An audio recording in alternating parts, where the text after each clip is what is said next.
Good afternoon, everybody. Today I'm going to talk about sinusitis.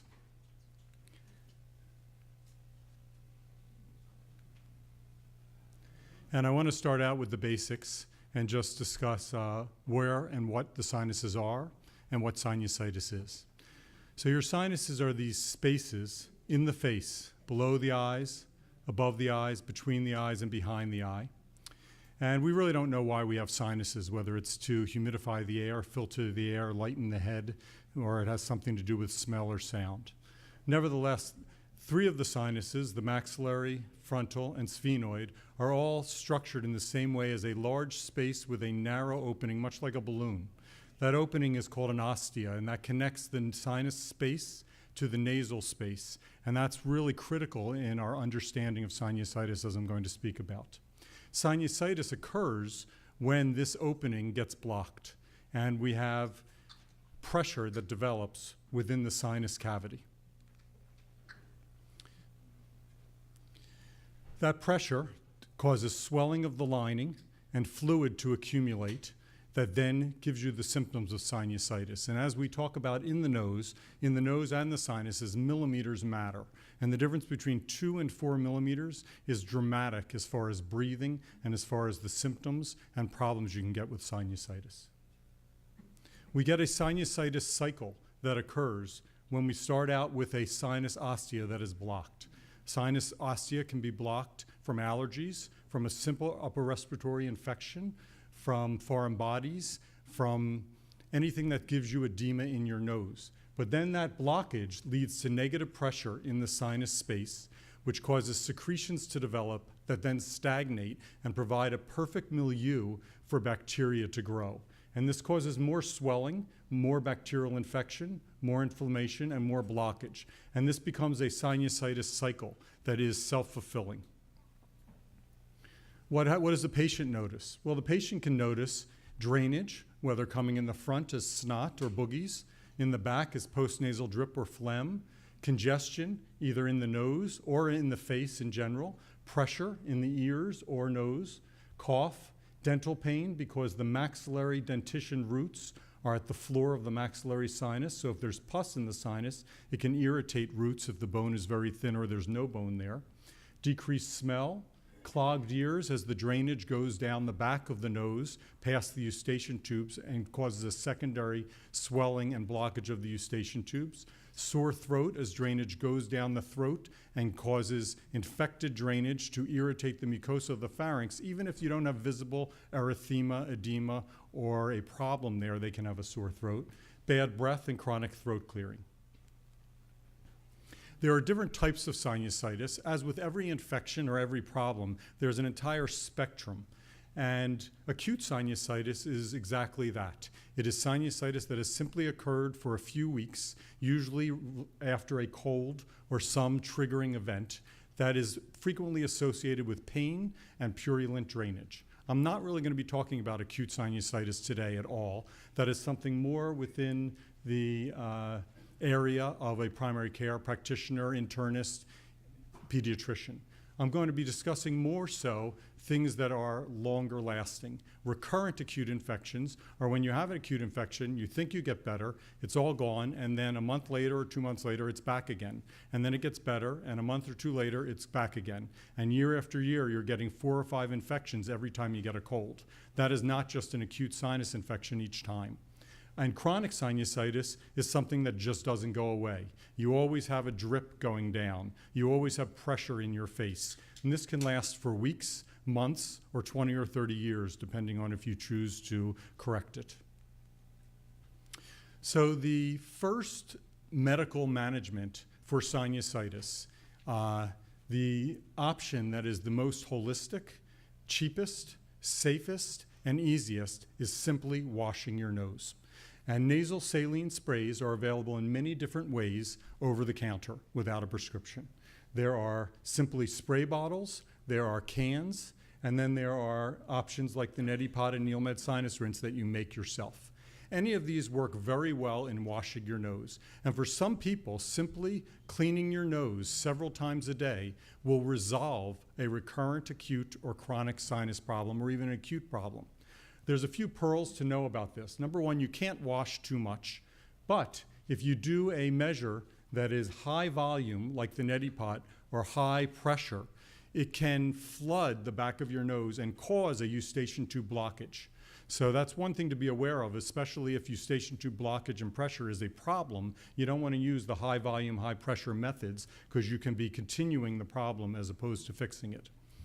Also, if you are making it yourself, you want to use clean water. Tap water is not clean. In fact, studies have even found that filtered water is not clean enough. So they need to be using boiled water or distilled water. And you want to clean your vessel, whether it's NeilMed Sinus Rinse or neti pot, on a weekly basis with alcohol, iodine, or vinegar, so that the bottle itself doesn't have bacteria in it, that you're recontaminating your nose regularly and you're not getting better because of how you're trying to help the problem. And you want to make sure it's dry in between so there's no chance mold or fungus can be growing in your bottle and then you're putting it back in your nose.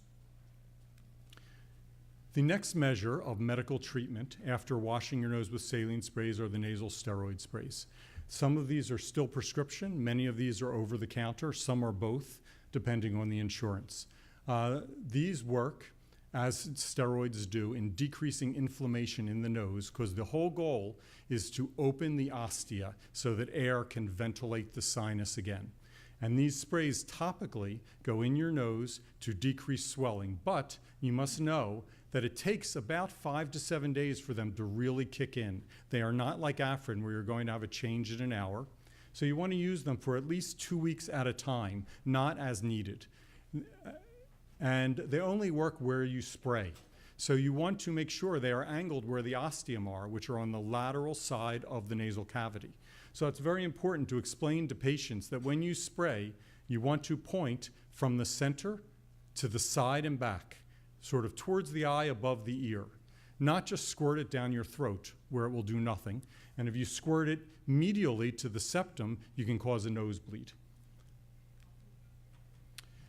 If saline sprays and nasal steroids have been used for several weeks or months and they're not helping, the next intervention medically is an antibiotic. And different antibiotics kill different bacteria. As a ear, nose, and throat specialist, as we culture patients with chronic sinusitis, we see everything from MRSA, Pseudomonas, Serratia, E. coli, things that wouldn't normally be expected in acute sinusitis, which is typically H. flu, strep pneumonia, and Moraxella catarrhalis. So as I see patients, it's very important for me, for maximal medical therapy, to try different families of antibiotic coverage and to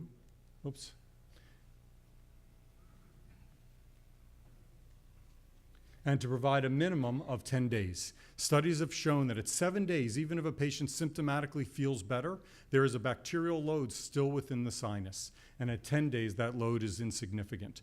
So in general, I usually give patients 14 days or 2 weeks course, trying different courses and different families of antibiotics.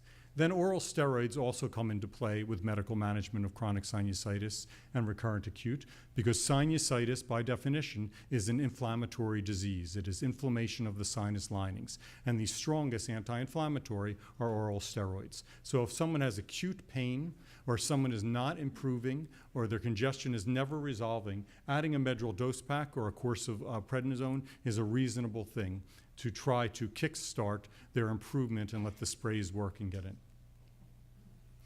Another thing that's very important is to look at triggers. And these are various triggers that I always evaluate with patients who have recurrent or chronic problems. Dirty air and water. Unfortunately, our ocean is not that clean. And it is common to see surfers who surf regularly, have tumbles, get the water in their sinuses, and the bacteria in the water is a trigger for sinus infections. And the best thing they can do is come out of the water or a pool or anything that is dirty and wash your nose and try to clean it out so the dirty water isn't drying and the bacteria is laying in your sinuses, being a trigger for recurrent infection.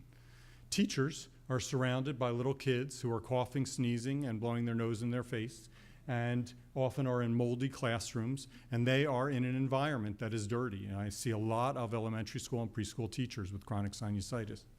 And then flight attendants have the triple whammy of dry air, recirculated dirty air, and barotrauma of the elevation and pressure changes in a plane. So these are really common risk professions for chronic sinusitis. Other triggers that we want to try to control are allergies. If allergies are not well controlled, they are going to give you edema and drainage in your nose to block that ostia and be a reason that recurrent sinusitis or chronic sinusitis is not well controlled. And then physical obstruction, whether in a child who has a foreign body in their nose, polyps, or even a tumor. Any of those can be a reason for recurrent or chronic sinusitis. There are so many things in medicine we don't know in most diseases, but even in sinusitis. And there recently, last year, was an international symposium on allergy and rhinology. And all of these are factors that have been hypothesized to be the reason that some people get better from a sinus infection and some people don't, or some people become recurrent and some people don't. All of these have been investigated and hypothesized, and there has been no clinical evidence to determine a role in any of them yet. I'm sure eventually we will learn there is a genetic predisposition for certain diseases. There are immune differences between different patients, but at this point in time, we really just don't know. When someone has attempted to treat their sinuses with maximal medical therapy, then there are a few other measures that we can evaluate a patient's situation. First, nasal endoscopy. The fiber optics have really changed ENT and a lot of medicine. And with a scope in the office and topical anesthesia, we can look in the nose and see what someone with a nasal speculum and a flashlight or headlight cannot. So many of the patients I'm going to talk about today, you could look in their nostril and see nothing. No edema, no redness, no boogies, no drainage. You look in their throat and see nothing. And yet if you took a scope and you looked in their nose, this is the septum, this is the middle turbinate, and this is the lateral wall of the nasal cavity. This area is the middle meatus. This is the bottleneck where the frontal, ethmoid, and maxillary sinuses ventilate through or drain. And here you see edema and pus. This is someone with chronic sinusitis who has evidence on endoscopy, even if on their regular general ENT exam you see nothing. And in the back, likewise, this is the nasopharynx, the palate. The eustachian tube is right here, and this is mucopurulent drainage. This is pus draining down the back. This is the reason for the chronic cough, the snorting up of phlegm, and for their ear to be clogged. You would only see this on nasal endoscopy. If after nasal endoscopy, maximal medical therapy is done and we want to pursue something more aggressive like a procedure or surgery, we next get a CAT scan. And a CAT scan takes your head and basically slices it like a loaf of bread to look at your sinuses and face in slices. So just to orient you, white is bone, black is air. And this is as if you've sliced your face from the front to the back. So these are the eyeballs, this is the brain, this is the mouth and the teeth, and you can see the dental roots coming up against the maxillary sinus.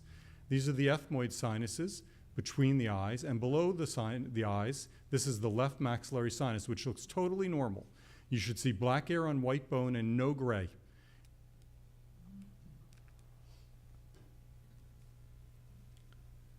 And you should also be able to, like a maze, follow the black air from the sinus cavity into the nasal cavity. That is a normal anatomy right here. In contrast, on the right side, this is abnormal. This is thickened lining and an obstructed ostia.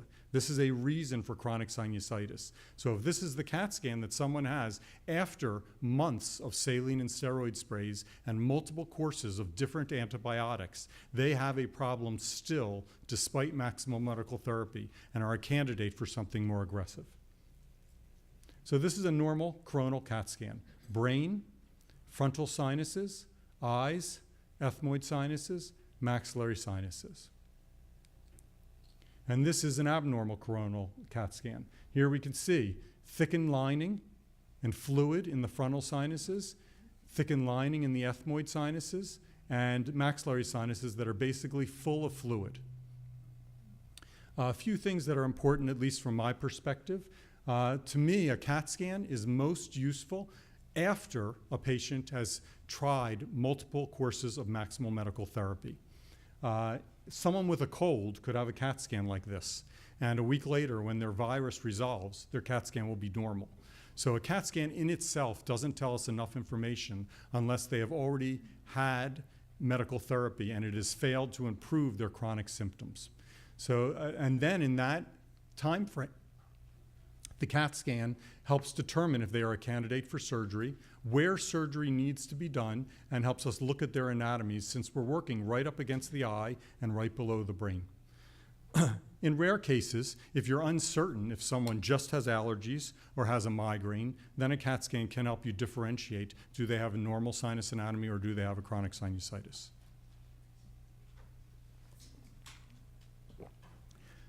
Sinus surgical techniques over the past few decades have evolved tremendously. And when I started training at the University of Pennsylvania in the 1990s, people did sinus surgery with a headlight and a nasal speculum, and basically punched a hole in the sinus because at that time we thought that you just needed to drain the sinus.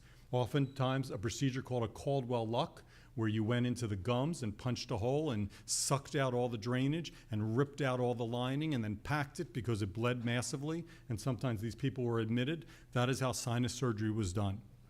And in the early 1990s, David Kennedy, who was our chairman at Penn, came from Europe and brought endoscopic techniques using concepts from the ear to look endoscopically at the sinus anatomy. And it was discovered that just putting an extra hole in the sinus didn't fix the problem. And the key area anatomically was the ostium, was the place where the sinuses needed to naturally ventilate. And that area, since then, is the area that we now open and enlarge to allow better ventilation of the sinuses. And over time, because of endoscopic visualization, surgery is more accurate, safer, and still can be more aggressive.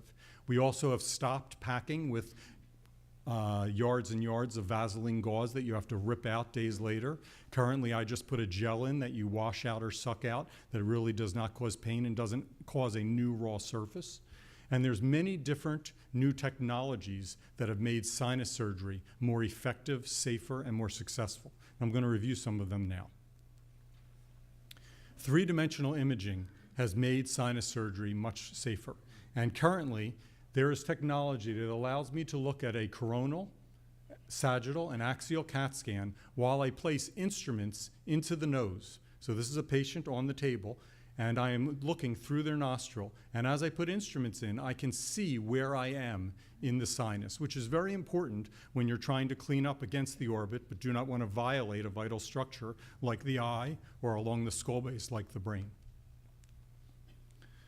The Microdebrider is essentially like a lawnmower, and when you have polyps, the Microdebrider allows you to suck up a polyp and shave it at its base without ruining or removing normal mucosa, because the goal is that the mucosa relines the spaces and you have healthy, clean mucosa. But in the old days, when they ripped it all out, all you got was scarring, and it really didn't cause the same natural anatomy to be replaced after surgery. So microdebriders have been very helpful with patients with polyps. The Hydrodebrider is also very helpful. These sinuses are spaces around corners and are not a straight shot. So in the maxillary sinus, frequently you're going in the nose and making a sharp left turn and then going down. And in some patients with chronic sinusitis, they have thick glue-like mucus, much like you would see in a glue ear on a child who's had chronic ear infections. And in some patients with chronic infections, they grow hard concretions, really rock-hard boogies or gray, thick fungal balls. And these need to be removed for their infection to go away.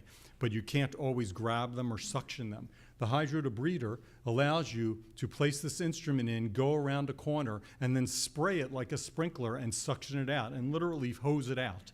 And has really been very helpful in those difficult situations.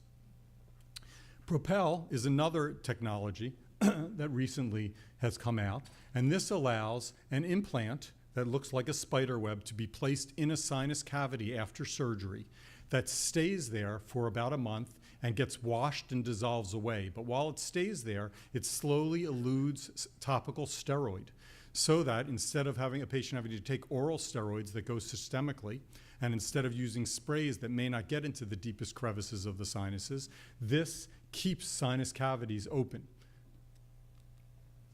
So here's an example of a study done by the company who sells Propel, of Propel being placed in an open sinus space after surgery. And then in 30 days, the narrowing and polypoid changes that have recurred due to their allergies or chronic disease versus after the Propel where you have a wider opening. Really, the point of sinus surgery isn't necessarily to cure the disease forever. It is to help the sinuses function long-term better so that they can be washed and have steroid sprays to decrease allergies and other risk factors so they don't have problems. I love this slide. It's a great demonstration of the purpose of sinus surgery. So if we look on the right side, once again orienting you, this is the brain, these are the eyeballs, here's the teeth and mouth. This is the right nasal cavity, and this side has not had surgery. So you can see, to draw a line in the nose, in the middle meatus, under the middle turbinate, around the uncinate process and into the sinus, look how narrow this opening is. This is a 1 or 2 millimeter area to ventilate.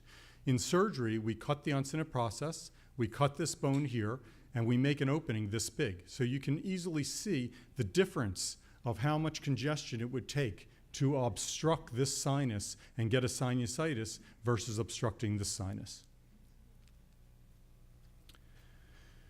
Nevertheless, there are patients who have tight anatomy and still do not have a lot of chronic swelling or disease. And for years, we were stuck with a difficult challenge when a patient like this, who has no obvious sinus disease but has very tight anatomy, gets recurrent headaches every time she gets an allergy, or gets sinus infections that go away with just sprays, but this happens every single month. What do we do? And there were times when patients and I eventually made the choice to have sinus surgery, and they resolved miraculously, but they went through a hospitalization, general anesthesia, and recovery from surgery. Now there's a different way, and some of this technology has been taken from angioplasty and other disciplines of medicine. There's a better way that's better, simpler, safer, and easier, and that is using balloon technology. And with the balloon technology, you can go through an ostia, have a wire that passes into the sinus, and then place a balloon over the wire and stretch open the opening. This is not for everyone. This isn't going to help if you have polyps. It's not going to help if you have concretions or things that need to be removed from the sinuses.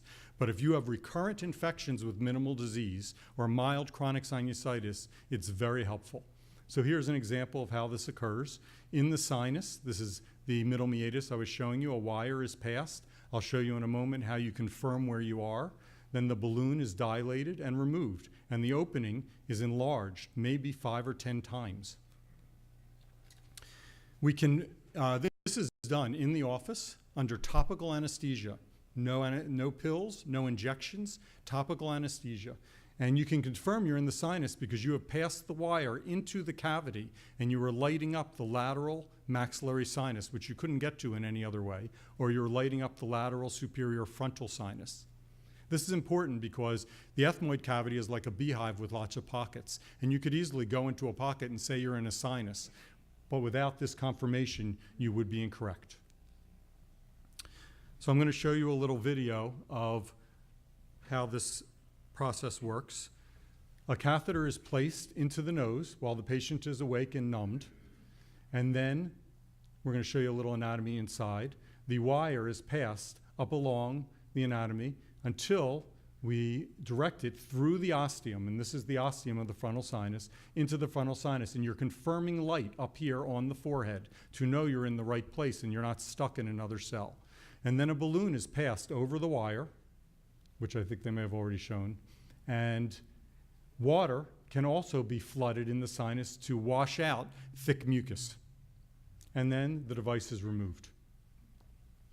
The actual process itself maybe takes 15 minutes, but patients tend to be there for about an hour because I spend a lot of time numbing them and making sure they're comfortable and understand what they're going to experience. There are many benefits to balloon sinuplasty. As I said, topical anesthesia in the office, minimal pain. You're going right to the anatomical area of the natural ostia to improve ventilation. You're sparing healthy tissue. Nothing is being cut. Nothing is being removed. There's nothing to heal except that opening to heal at a wider space. It also preserves the option that if they still have problems or things progress over time in 10 years, they can have endoscopic sinus surgery. Probably the biggest thing is that they are not in the hospital for 2 hours, paying the cost of a hospitalization, general anesthesia, and having several weeks of recovery and restrictions because of the cut raw spaces in their sinuses. There have been many studies that have shown that balloon sinuplasty versus just more sprays and antibiotics, balloon sinuplasty has shown greater improvement in quality, and even balloon sinuplasty, where they didn't really inflate anything, has been shown against placebo. This is a patient that I did this procedure on years ago. So we want to talk to you about your balloon sinuplasty procedure. Okay. That was how many months ago? 7 months ago. 7 months ago. And the procedure itself was done in the office. It was. How did you feel with that procedure? Oh, I felt comfortable. Everybody was very welcoming. Everybody was in the room with me. Yes, it was fine. And do you remember the problems you had that caused us to do the procedure? Oh, yes. I was miserable. I was having terrible headaches. I was irritable. I had a cough. I was getting frequent sinus infections. I just felt lousy, like didn't want to get out of bed. And now, 7 months later, how do you feel? Oh, 100% better. I'm up, I'm out and about. I joined a boot camp, so I'm out early in the morning exercising. I can sleep in on the weekends, which I couldn't do before because of the sinus pressure I had. How is your stuffiness in your nose? Gone. How is your headaches? Gone. I feel much better. How is the constant cough? Gone too. And how is the fatigue that you had? Oh, it's gone too. I'm up and out at 6 a.m. I'm out the door exercising. Okay. I feel much better. Thank you so much. So in conclusion, sinusitis treatment has changed dramatically in the last 2 or 3 decades. The visualization with endoscopes has increased accuracy and safety. Balloon sinuplasty has given us another option to improve ventilation in a much less aggressive or invasive way. We use absorbable packing that allows us to cover the raw surfaces within a sinus cavity without having to rip anything out and cause bleeding and lengthen the time of healing. The tissue shavers have allowed us to remove polyps without removing normal mucosa. Sinus irrigators have given us a way to wash out thick concretions that are oftentimes difficult to get out in any other way. The drug-releasing dissolvable stents allow long-term topical steroid to prevent recurrence, scarring, and closure of the openings we're making. And another thing that I haven't mentioned yet is when people have these open spaces after surgery, if they do culture out difficult bugs to kill like Pseudomonas and MRSA, we use topical antibiotic irrigation now that is made in a compounding pharmacy. So they don't have to keep taking oral or even IV antibiotics that affect them systemically. And this works better than IV antibiotics actually. And they can do this for 6 weeks, but it's only going to their sinuses and addressing the location where they have their bacterial infection. I thank you for your time.